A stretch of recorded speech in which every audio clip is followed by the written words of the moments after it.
Boa noite, tudo bem? Boa noite a quem está chegando.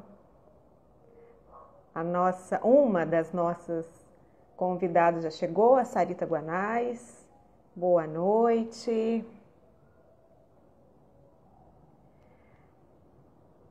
Oi, Bruna.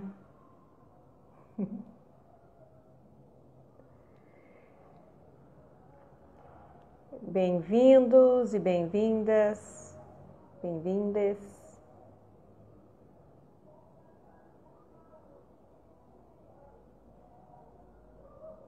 Oi. Ai, gente, obrigada. Boa noite. Oi, Karina. Vamos começar mais uma live, né? Essa live é realizada pela comissão de 20 anos de criação do curso de dança da Universidade Federal de Viçosa. E essa comissão é vinculada ao curso de dança e ao Departamento de Artes e Humanidades, que comemora 20 anos de criação do ano, neste ano de 2020. Hoje nós teremos a presença de Sarita Guanais e Thalita Mesquita. Vou até dar uma olhadinha se a Thalita entrou, que eu não vi. Mas dependendo, a gente começa com a Sarita. Vamos esperar mais um pouquinho. Boa noite, o pessoal está chegando. O tema da live de hoje é o ensino remoto de dança na pandemia, no contexto de escolas públicas e privadas. E como as nossas convidadas são de Minas Gerais, vai ficar num contexto mineiro. Boa noite. Oi, Rebeca. Lucas chegou também. Boas-vindas. Vamos fazer o seguinte. Ah, Thalita chegou. Oi, Marcela. Boa noite. O assunto hoje é muito importante. São 7h03, mas eu vou chamar a primeira convidada, tá bom, gente? Que é a Thalita Mesquita, artista, educadora, pesquisadora da dança, preparadora e terapeuta corporal holística, doula e educadora perinatal. É mestre em arte pelo Programa de Pós-Graduação em Arte da Universidade Federal de Minas, linha Artes da Cena. É especialista em arte e educação pelo Centro Universitário Claretiano, bacharel e licenciada em dança pelo UFV, turma de 2002. Atualmente é professora de arte da Secretaria do Estado de Educação de Minas Gerais e atua como artista e pesquisadora independente e terapeuta corporal também em Belo Horizonte, com foco de trabalho relacionado a corpo, ancestralidade e o feminino. Oi, quase caiu o celular. Então eu vou chamar a nossa querida Thalita Mesquita.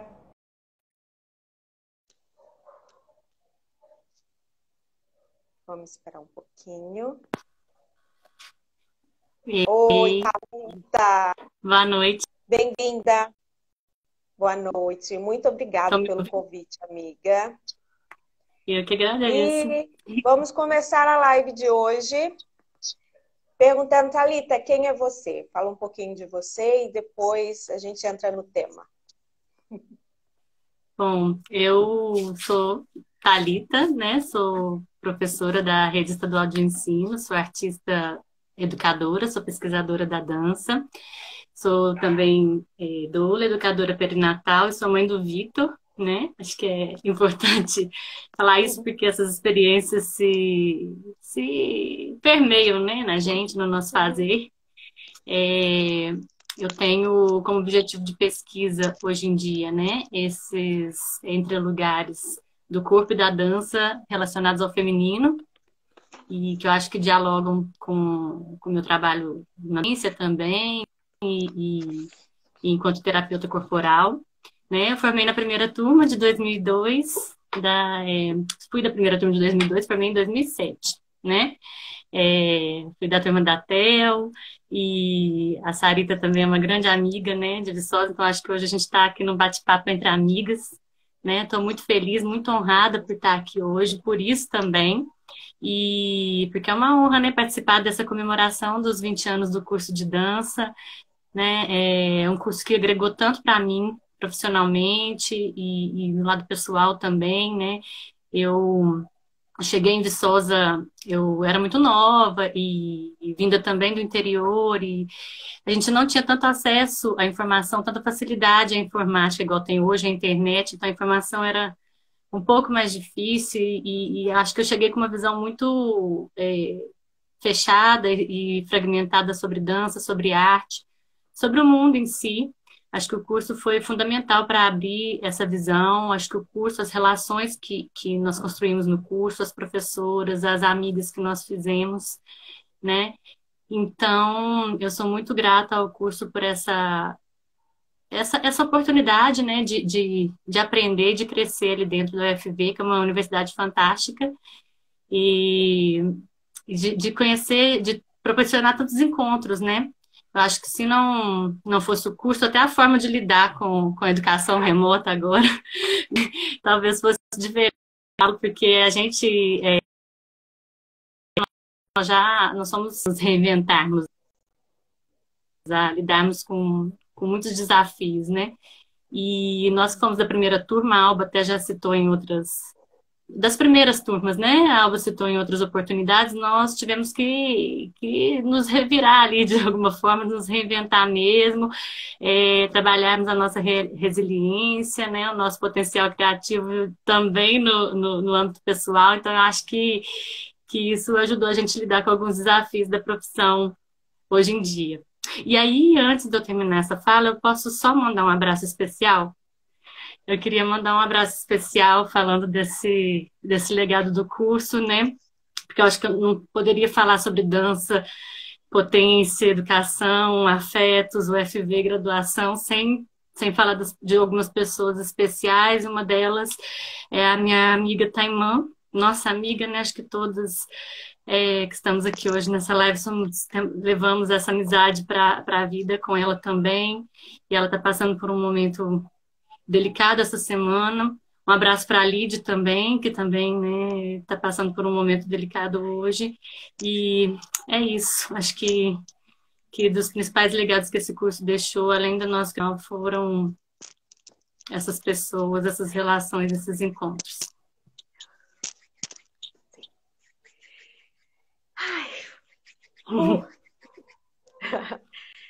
Vamos ao tema da noite.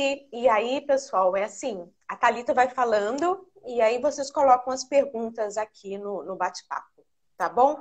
Aí tá, você decide, tipo, se você faz depois ou se quiser ir respondendo no embalo, beleza? Tá, Júlio. Tá. Eu, assim, né, preparei uma fala bem informal, mas para contar um pouquinho, né, desse lugar da docência no ensino regular, na rede pública.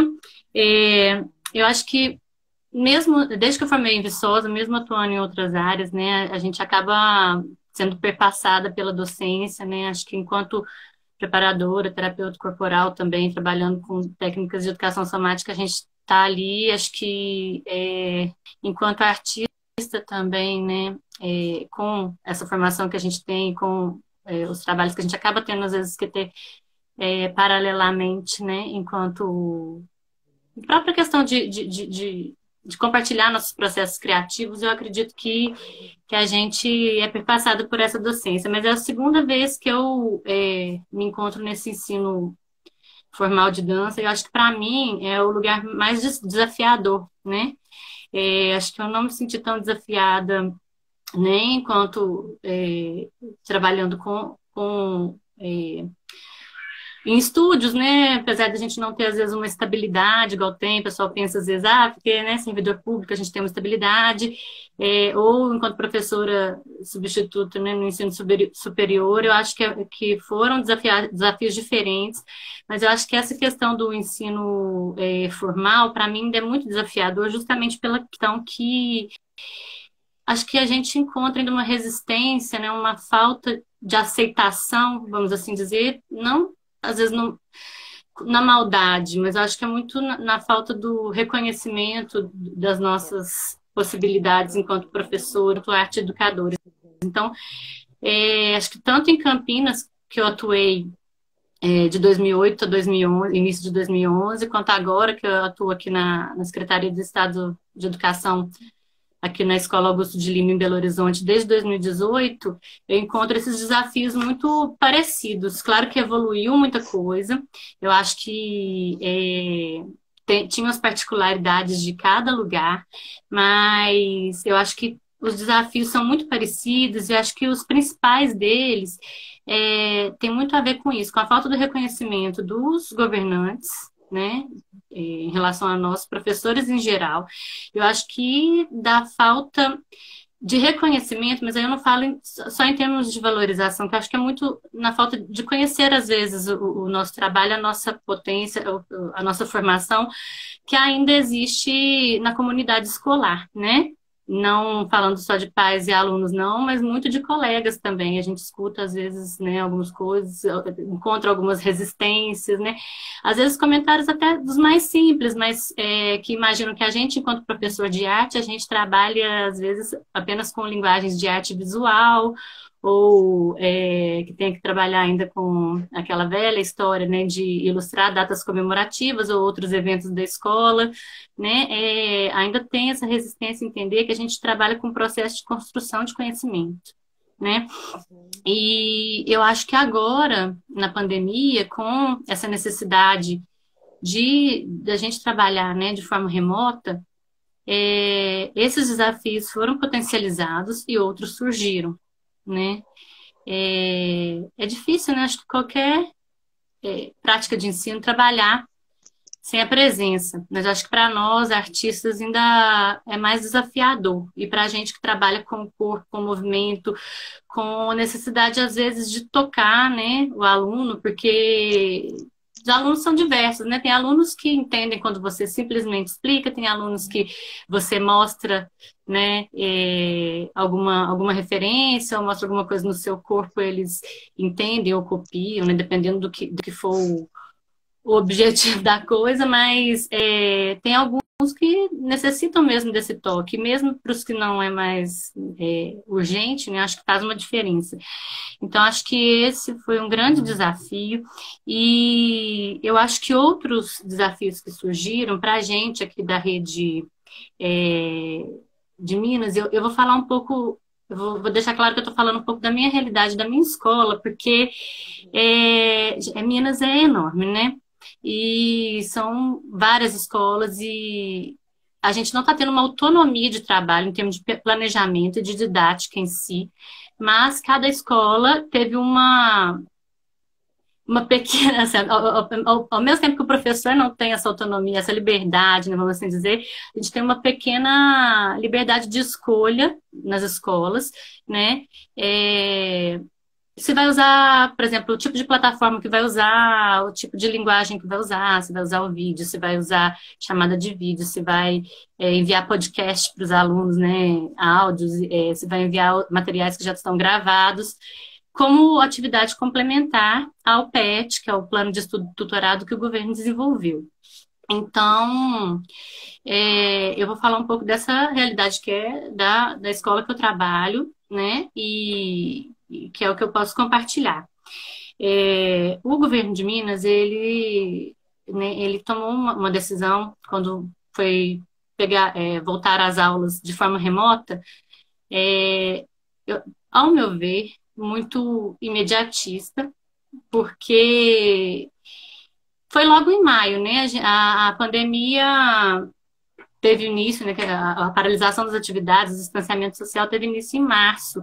E aí, logo em maio, né? já se lançaram os primeiros planos de estudo tutorado e as diretrizes para que nós trabalhássemos da seguinte forma, com um aplicativo que teoricamente seria gratuito aos alunos de acesso à internet via banda larga, com aulas via Rede Minas, né, no programa Se Liga na Educação, e possivelmente os professores que as escolas adotassem essa medida, poderíamos colocar atividades complementares. Só que o aplicativo que eles lançaram não funciona via celular, ou seja, não funciona gratuitamente. O aplicativo só funciona no computador, então demanda que o aluno tenha internet, né? Isso, e computador. No celular funciona muito raramente. A gente tem trabalhado, não tem como anexar atividades por esse aplicativo, não tem como anexar material, videoaula, nada. Então a gente tem trabalhado com o Google Classroom, né? E que acaba que limita um pouco também. E acho que uma das principais coisas que ficou mais evidente foi esse abismo social que existe. Porque, né, a gente já tinha uma noção, mas assim, teve um colega meu que fez uma pesquisa em relação a isso, porque a gente estava tendo, né, uma baixa adesão, acho que a maioria das escolas está tendo uma baixa adesão dos alunos em relação ao número de alunos na aula presencial, e aí esse meu colega fez, né, o Álvaro é até formado na UFV, uma pesquisa lá na nossa escola, e ele constatou que a maioria dos nossos alunos não tem acesso à internet para estudar. Né? O que eles têm, às vezes, é um celular que não tem internet, que precisa de um lugar que tenha Wi-Fi, ou é o celular da mãe, um aparelho até com internet, mas com a tela quebrada, porque é um aparelho antigo que ele ganhou de alguém da família, né? E o aplicativo não funciona na internet, então demanda, às vezes, de um computador. Alguns acessam o computador no trabalho, outros acessam o computador da família quando tem, mas aí, às vezes, é um computador para 7, 8, 9, 10 pessoas que moram na mesma casa. Então, é tudo muito limitado. Então, nós temos baixíssima adesão, infelizmente, e fica muito claro esse abismo que existe e a falta de preocupação do governo com isso, né? Porque eu acho que se fosse um pouco mais pensado, até já que se gastou, né, se investiu nesse aplicativo, que fosse um aplicativo de qualidade que realmente proporcionasse essa possibilidade, né, de acesso às aulas dos alunos. As aulas também da Rede Minas, agora até elas tiveram uma melhora, mas no início tinham, assim, erros conceituais graves, então a gente precisava, às vezes, de mandar para os alunos correções desses erros conceituais. Então, assim, eu acredito que foi muito na pressa de mostrar que estava fazendo alguma coisa, né? Nós não fomos consultados, a comunidade escolar não foi consultada, nenhum especialista das secretarias de educação foi consultado, então foi imposto. E os planos de estudo tutorado, eles são, assim, completamente conteudistas. Igual eu falei, Minas é um país, né? E é o mesmo plano de estudo tutorado de leste a oeste, de norte a sul, para trabalhar o mesmo conteúdo com todos os alunos das escolas, né, por anos, né, eu trabalho no Fundamental 2 e no ensino médio. Mas assim, não tem um foco na particularidade de cada região, pelo menos, sabe, ou de cada escola, e nós, professores, ficamos limitados em darmos esse foco também, porque, como eu disse, né, nós temos pouco acesso a esses alunos, são poucos os que a gente consegue enviar o material. Atualmente, inclusive, a plataforma do próprio Google Classroom está sobrecarregada, então tá bem complicado, assim. E eu acho que outra coisa que ficou bem claro foi que acho que os nossos governantes, né, e eu acho que o governo, tanto estadual quanto federal, de agora tem ainda menos preocupação com essas questões, mas assim, acho que eu arrisco dizer que os nossos governantes, quase nenhum deles chegou a pisar na escola pública da contemporaneidade para entender a nossa realidade, a realidade dos alunos, para entender as reais necessidades dele. Então, ficou muito evidente isso, né, esse descaso com a nossa disciplina, descaso com a autonomia do professor, com o trabalho do professor, né, e outra coisa também que eu acho que ficou muito evidente foi esse descaso com a nossa disciplina arte, no sentido de que, e eu nem sei o que foi menos pior, na verdade, porque assim, no primeiro PET, primeiro plano de estudo e tutorado, não aparecia arte, apareciam todas as disciplinas, não aparecia arte na educação física e no ensino religioso, que são disciplinas obrigatórias, é, né, pela lei também no estado elas encontram, né, de forma presencial obrigatória, não apareciam essas disciplinas no PET. Então, colocaram que a gente tinha que trabalhar interdisciplinarmente com outras matérias. Mas assim, como que a gente trabalha, como que existe interdisciplinaridade, né, cooperação, se não existe interesse entre as áreas das áreas de conhecimento, né? Seria uma relação de submissão, na verdade, né? Mais uma vez, a arte submissa a outros conteúdos, a outras matérias, para tentar complementar. Porque não teria como ter essa interdisciplinaridade dessa forma.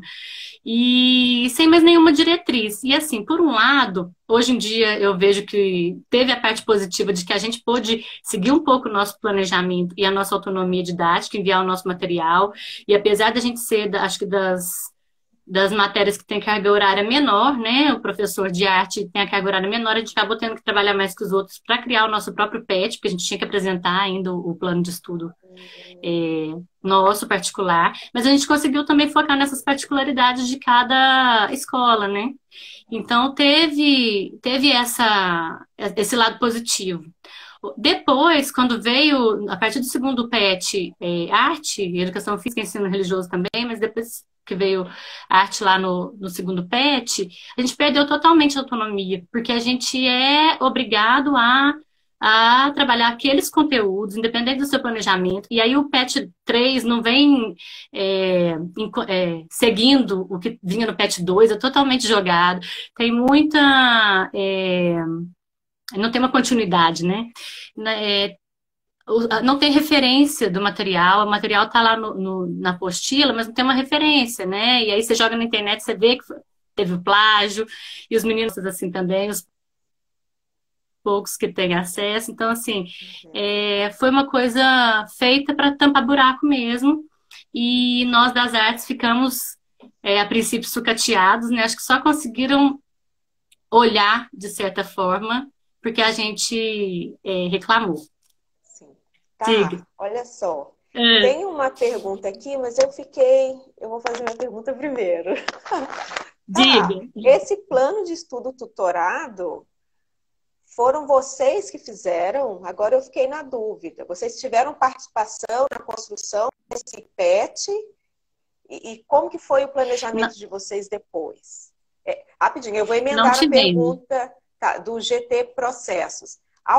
Avançou algo nesse meio tempo, desde que você começou a dar aula até agora? Tem uma pergunta do GT Processos. Sim, então, o PET nós não tivemos acesso ao planejamento. O PET 1, que nós fomos esquecidos, aí nós tivemos, porque só que ao mesmo tempo que nós tivemos, é o que eu disse, teve o lado bom que a gente teve uma certa autonomia de usar o planejamento voltado para a realidade de cada escola, mas ao mesmo tempo a gente tinha que seguir essa interdisciplinaridade que eles pediram, né? A gente teve que ler o PET de todas as disciplinas e ver com o que a gente ia dialogar. Então, foi no primeiro PET que a gente teve essa mínima participação, mas para cada um criando o seu PET particular que a gente teve que entregar para o governo. E agora, hoje em dia, nós não temos participação nenhuma. Vem lá de cima, a gente tem que cumprir aquilo e pronto. E, inclusive, nós estamos... acho que o quarto desafio até que eu ia falar é essa burocracia, né? Porque nós nos tornamos burocratas, nós professores, né? Eles estão muito menos preocupados com que a gente dê aula, com que a gente proporcione construção de conhecimento para os alunos. Eles estão preocupados com que a gente entregue números. Nós temos 3 anexos para entregar todos os meses. Um deles, inclusive, é uma planilha referente a cada aluno. E são anexos para a gente colocar números mesmo, a carga horária, né? E para colocar lá, um deles é sobre planejamento e o outro sobre o que você realizou. E você tem que colocar cada hora de cada coisa que você fez, e como se fosse o nosso ponto, né? E para depois ter o que eles usarem para contabilizar que estava acontecendo esse ensino também, né? E sobre a pergunta, eu respondi a primeira? A minha, sim.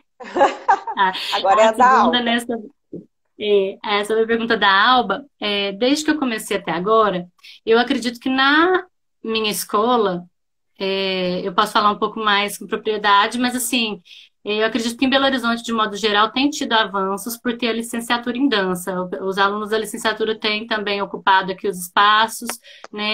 Inclusive o novo professor agora da Rede Minas, que eu disse, né, que no início estava tendo muitos erros conceituais nas transmissões das aulas.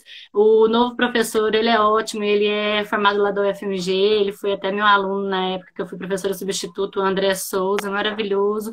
Então, a gente tem conquistado esses espaços nesse sentido, né? Então, só de ter uma pessoa que está falando com propriedade disso, nessas aulas que são transmitidas para Minas inteiro, acho que é um avanço em BH. E eu tenho notado que os alunos têm também ocupado esses espaços. Lá na minha escola, é, tem sido a passos lentos também, mas é porque eu acho que não tinha antes, eles não tinham tido realmente outros professores que foram de outras áreas, né?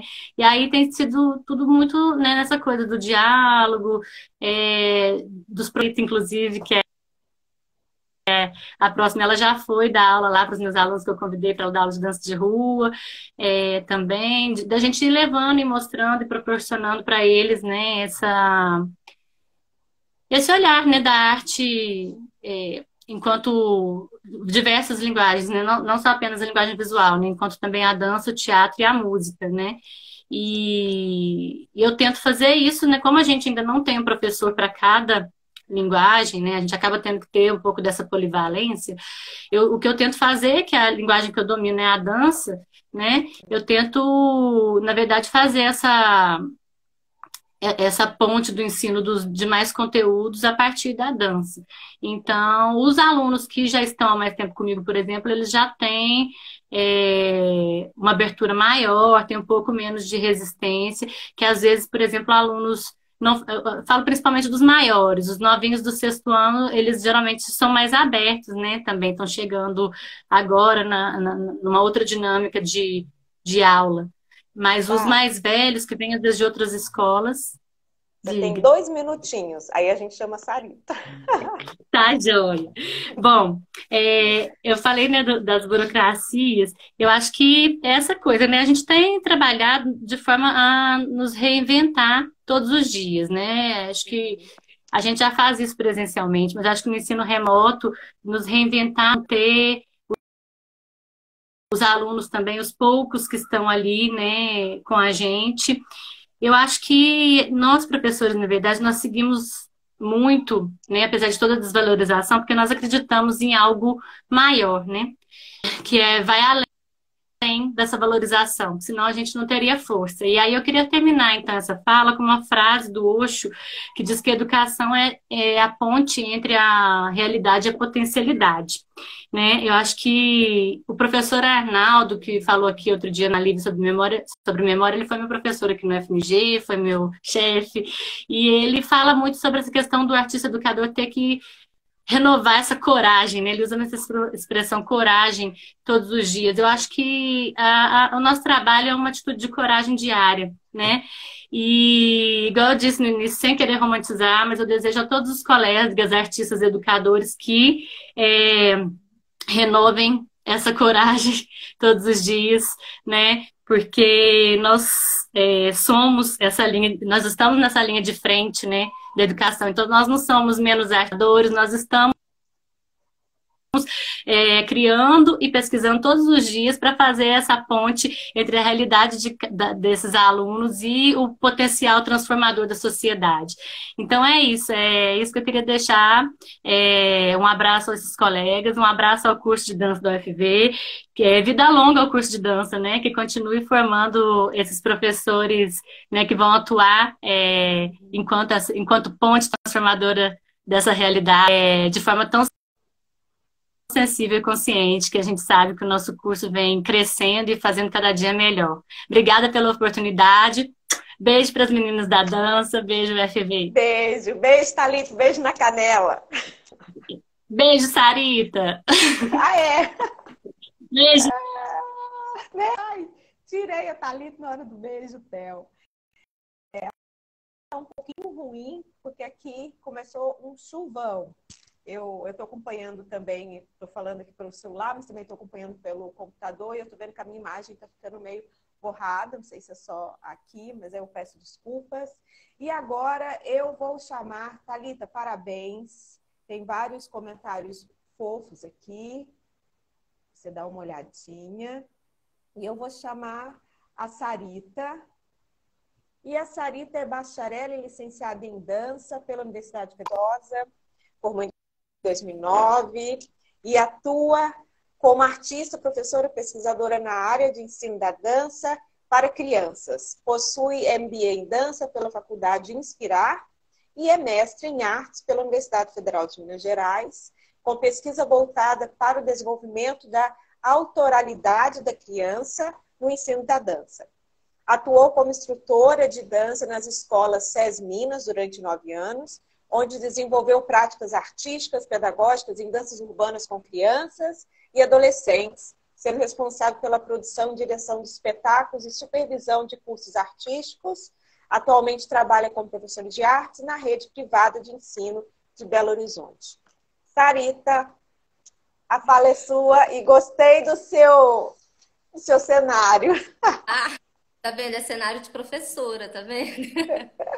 É o cenário onde eu dou aula aqui para os meus alunos, para os meus baixinhos. Bom, gente, boa noite.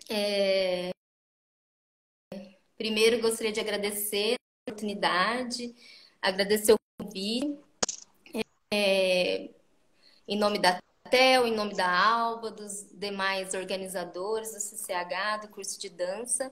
É muito especial estar aqui hoje, comemorando os 20 anos de curso de dança. E não posso também deixar de falar, mandar meu abraço carinhoso para a Taimã, meu abraço carinhoso para a Lid e dizer que estamos juntas nessa jornada. Bom, acho que a Theo pediu para a gente começar falando quem somos nós, né? Vou dar continuidade aí que a Thalita começou. Eu sou Sarita. Eu sou da turma de 2004, da terceira turma, né, de dança do curso. Então, também peguei muita coisa lá do começo, muita aula no mezanino, muita aula lá no palco, né, do Centro de Vivências. Tiramos fotos com os pedreiros do prédio do primeiro prédio do curso. E aprendemos muito, né? Desenvolvemos muito no curso de dança, passamos por muitas coisas, né? Mas, assim, tivemos um crescimento grande, assim como o curso também teve. Depois que eu formei em 2009, eu vim de Horizonte porque eu passei num processo seletivo do SESI e eu vim dar aula de dança no SESI, no ensino não formal. Era um projeto que se chamava Escolas de Cultura e acontecia em várias escolas no campus. E aí eu fui chamada, eu passei no processo seletivo, eu não sabia nem o que era para fazer, na verdade, se era balé clássico, se era danças urbanas, se era jazz, eu não sabia. Aí me chamaram, eu passei, eram danças urbanas, eu achei ótimo. E foram 9 anos que eu fiquei no SESI, trabalhando, eu tinha uma liberdade artística muito grande com os meus alunos, onde eu pude experimentar muita coisa com eles, sabe? Então, trabalhei muito na questão da dança educação, ocupamos a escola, assim, de forma, assim, muito, muito bacana, sabe? Foi um momento que eu cresci muito enquanto professora e me deu novas ideias, né, para continuar crescendo, que foi quando eu procurei fazer um mestrado. Fiz um mestrado na UFMG em arte e educação, né, na linha de pesquisa artes e interartes na educação. Na educação infantil, que é a área que eu mais gosto de atuar, né? Eu comecei já lá na UFV a trabalhar com educação infantil, Nação e Água. A Nani, nossa querida Nani, professora Dionísia Nani, me apresentou a Maria Montessori porque eu me apaixonei e daí em diante nunca mais saí ali da educação infantil, né, da pesquisa na educação infantil. E aí, ainda lá no SESI, já começando, já me questionando, porque era uma vaga que não exigia uma formação superior, sabe? Só exigia um ensino médio. E eu comecei a me questionar muito o quanto que eu, enquanto profissional da dança, bacharel e licenciada, estava contribuindo para que aquela vaga continuasse sendo uma vaga de ensino médio, sabe? Mesmo tendo pessoas de ensino superior ocupando ela. E aí começou a me despertar uma vontade muito grande de ir para a escola, de ir para o ensino formal, né? Eu já estava na escola, porém no ensino informal. E me veio uma vontade muito grande de ir para o ensino formal.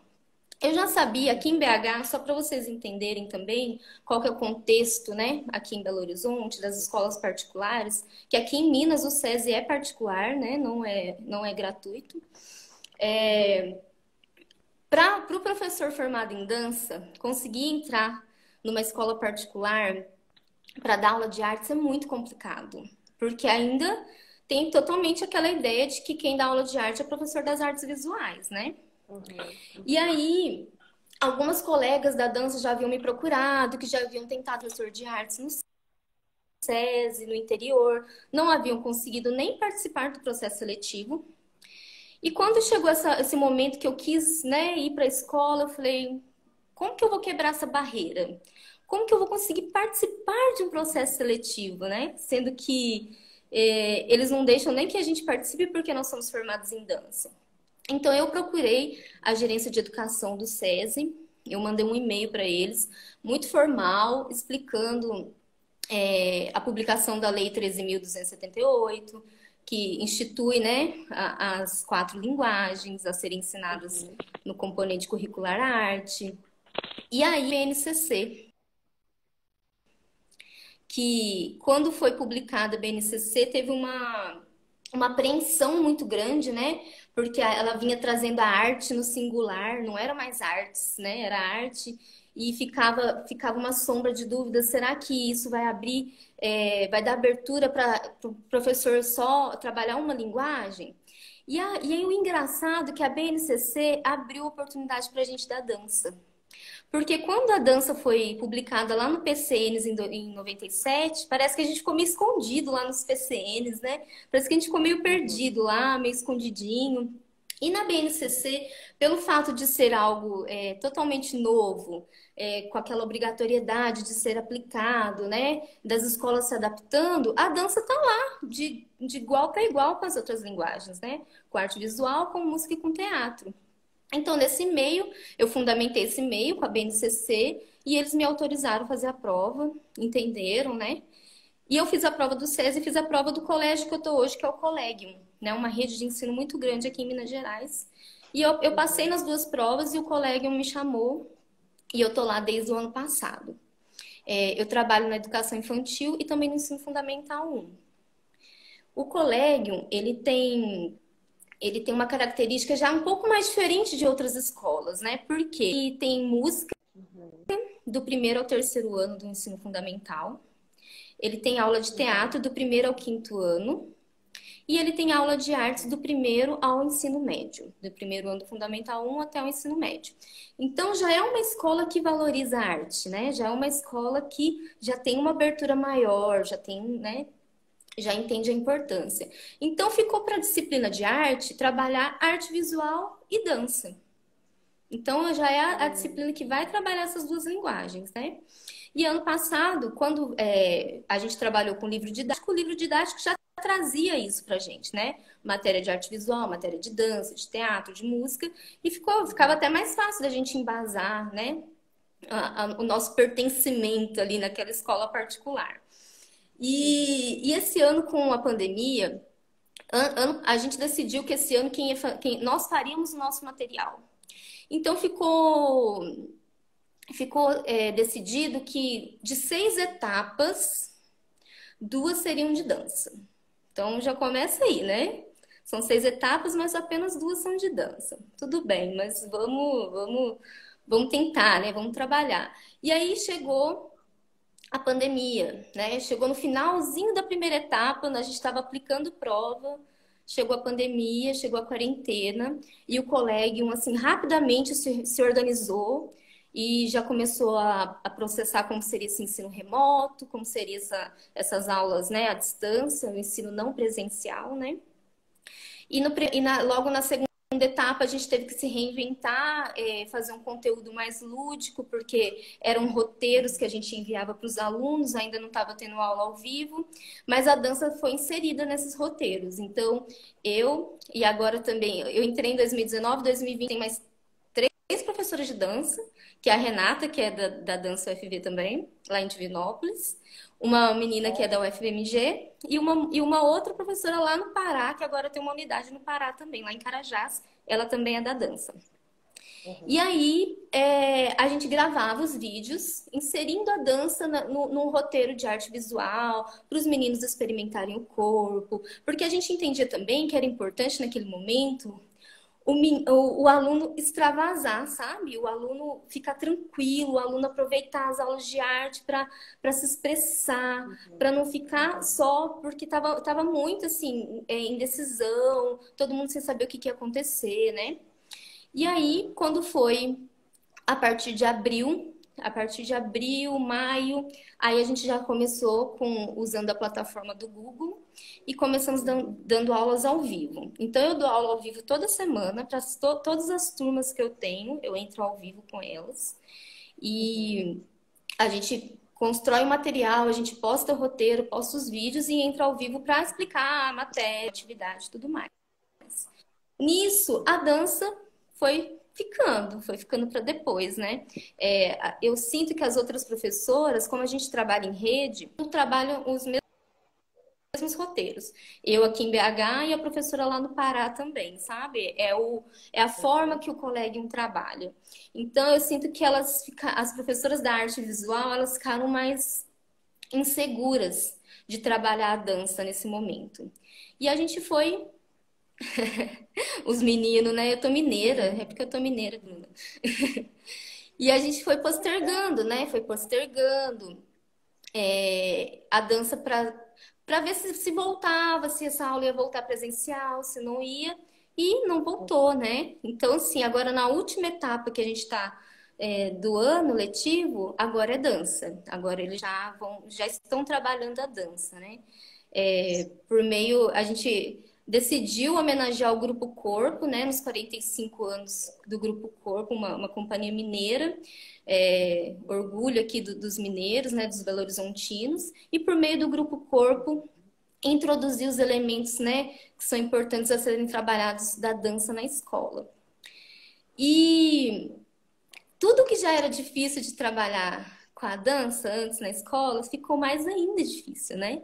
Ficou muito difícil. Pensa que são 8 meses, a gente está há 8 meses no ensino remoto, são 8 meses que o menino, Bruno, o menino está sentado na cadeira, gente, de frente para uma tela de computador, sabe? Ou para a tela de um celular, que é menor ainda. São 8 meses. E aí eu gosto muito do Dewey, né, do filósofo Dewey, que ele fala que o aprendizado, ele acontece pela experiência. Sem experiência não há aprendizado.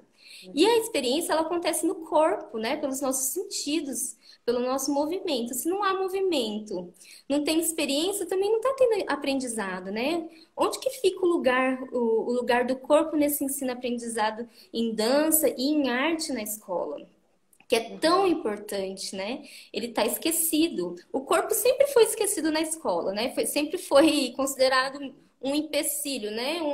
Um atrapalhador ali do ensino-aprendizado. Então, no ensino remoto, eu sinto que isso ficou mais intenso ainda, né? E, como se diz, são 8 meses que os alunos estão sentados na cadeira, olhando para o computador, mas tem várias outras coisas que também nos impedem. Então, por exemplo, tem pai que decidiu que os filhos não vão assistir às aulas de artes. Não assiste aula de arte, de música, de teatro e nem de educação física.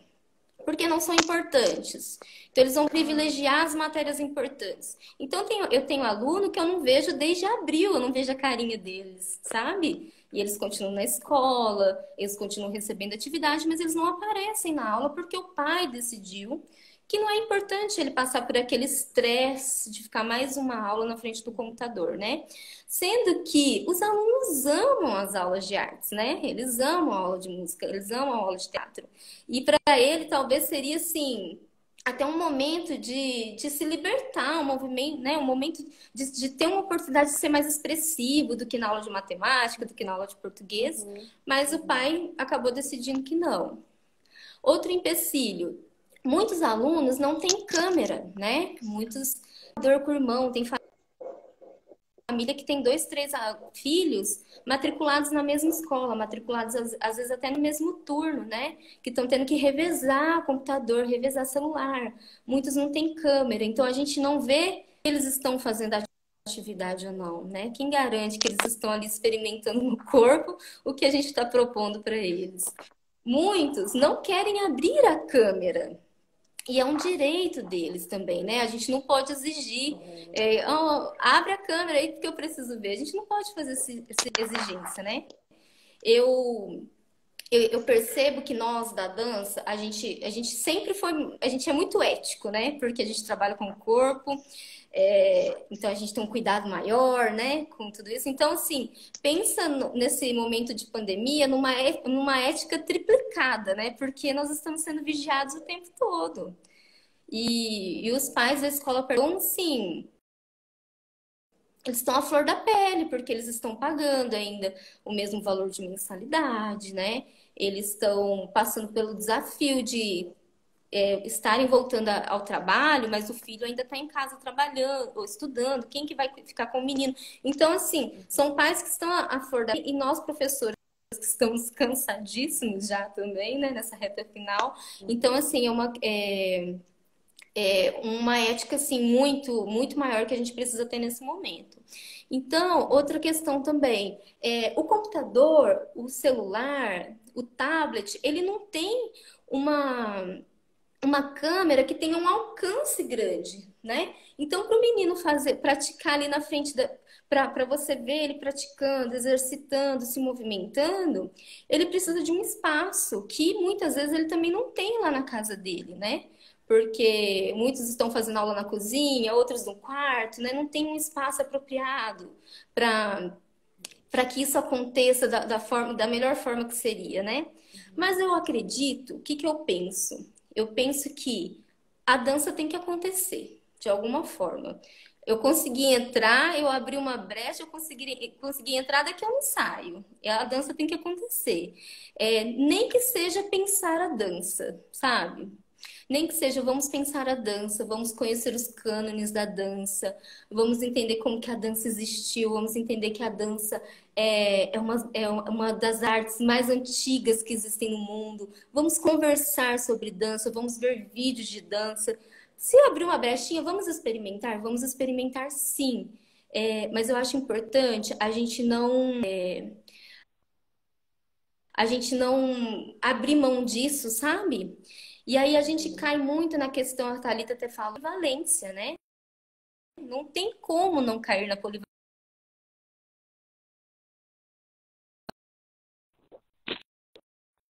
Em 1278 foi aprovada? Foi. Foi uma das últimas leis que a Dilma assinou, né? Antes do golpe. Se não foi a última, foi uma das últimas. Mas as escolas tiveram 5 anos para se adaptar. Ano que vem, dia 2 de maio, esses 5 anos vencem, né? O que que as escolas estão fazendo? Será que foi feita alguma coisa? Será que vai mudar alguma coisa isso para o ano que vem? Então, eu queria até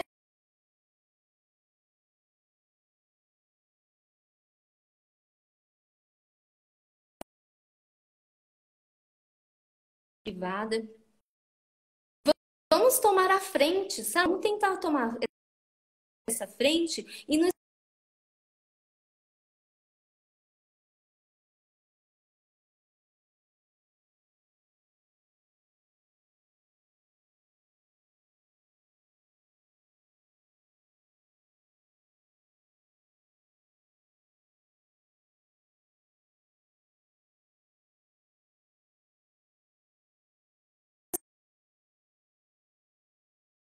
saber se vocês já estão se adaptando, se vocês precisam de uma assessoria, porque o trabalho da dança inserido na escola, né? Tudo isso. Então, assim, oi, tá me ouvindo?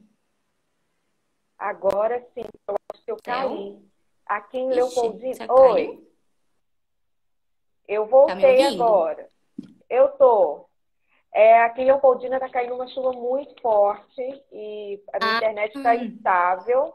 Mas, Sarita, eu perdi um pouquinho da sua fala, mas tem três perguntas aqui. A primeira tá. é a minha, aquela que apresenta e faz as perguntas. A primeira é, na sua escola, tem você que está na área, né, que é de primeiro ao ensino fundamental, com dança e artes visuais. O professor de teatro, de música, eles são licenciados também nessas áreas. Aí a Eles segunda é são da licenciados. Alba. São licenciados. Da Alba, e como vocês estão lidando com a questão de possíveis lesões? A escola te dá algum respaldo para isso? E a Flavinha, uma curiosidade. Na BNCC, a dança também aparece no componente da educação física. Vocês conseguem estabelecer diálogo com estes profissionais?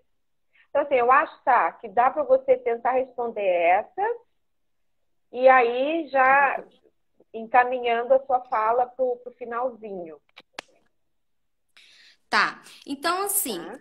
respondendo primeiro a sua pergunta, os professores de teatro e de música, eles são sim licenciados, cada um nas suas áreas. Uhum. São disciplinas independentes, né? A música acontece numa disciplina independente, o teatro em outra, e eles são sim licenciados. A questão da lesão, não tem um respaldo, sabe? Antigamente, as escolas particulares, elas tinham um seguro aluno. Então, isso resguardava a escola inteira. Então, se o aluno machucar no recreio, machucar na aula de dança, ou na aula de educação física, tem um seguro que paga o hospital, paga tudo que for necessário, né? Hoje em dia, muitas escolas particulares pararam de oferecer esse serviço, né? Porque começou a ficar muito caro. Então, é o caso de algumas escolas. Eu sei que o SESI não tem mais, não tem mais esse seguro. Então, assim, é igual eu falei, a gente tem que ter uma ética tão grande, um cuidado tão grande para não acontecer nada de errado, porque a dança na escola já é tão, né, difícil dela estar na escola, e a gente tem que ser aquele, nós temos que evitar qualquer conflito, né, para a gente continuar permanecendo na escola. E a outra do BNCC da Flavinha,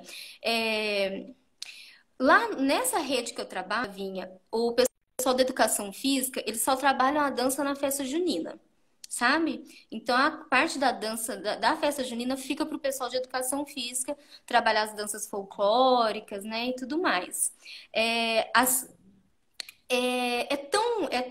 A dinâmica acontece tão muito rápido, né? A gente só dá aula uma vez na semana, são 45 aulas, então acaba assim, que muitas vezes a gente nem encontra o professor na escola, dependendo do dia, se não for o mesmo dia, seu dia, sabe?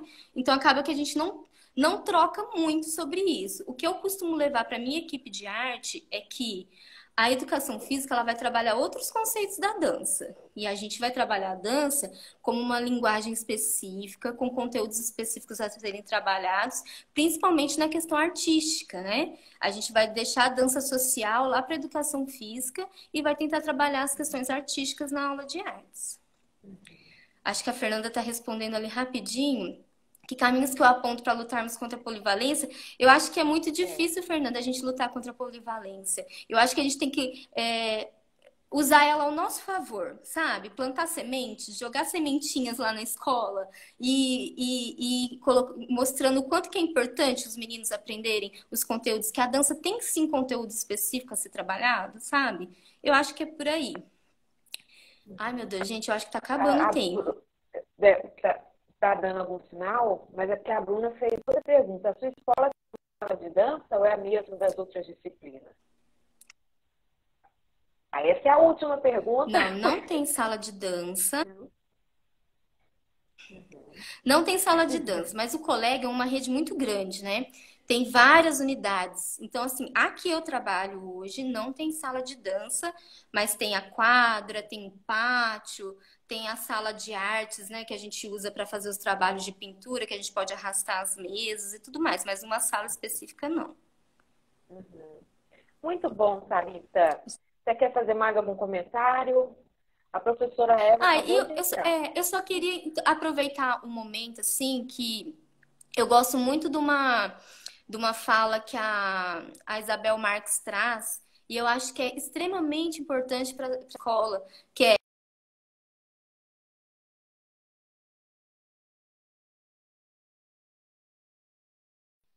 entender como que a gente aprendeu a dançar quando éramos crianças, como que a gente continuou dançando depois de mais velhas, qual foi a nossa formação enquanto professores de dança, qual é o conceito de dança que eu tenho hoje, porque o nosso currículo oculto, ele é muito presente, sabe? Ele é muito presente. E por mais que às vezes a gente queira nos libertar dele, ele tá sempre ali, ó, tô aqui, ó, você aprendeu a dançar assim, você aprendeu a ensinar dança desse jeito, você esqueceu, né? E às vezes a gente luta porque na faculdade a gente aprende tantas coisas, né? Além do que a gente aprendeu quando criança, com professores muitas vezes sem uma formação, né? Então, acho que esse lugar da escola que a gente está hoje, que é muito, muito, muito importante, a gente precisa muito, muito de se inventariar, de entender o que nos levou até ali. E acho que é isso. Muito, muito bom, Sarita. Agradecemos, né, a sua presença, Um beijo para as meninas da dança. né, que é um momento importante. Um beijo para as meninas da dança. E agora eu queria também fazer minha homenagem para a Taimã, né, a tia Cleusa, uma pessoa que nos acolheu na época de Viçosa, né? A gente formou uma família. E um abraço para a Lide. Muito obrigada pela presença de todos. E na próxima quarta-feira tem mais live. Obrigada, Sarita. Arrasou. Obrigada, gente. Tchau, tchau. Muito orgulho de vocês. Obrigada. Um beijo.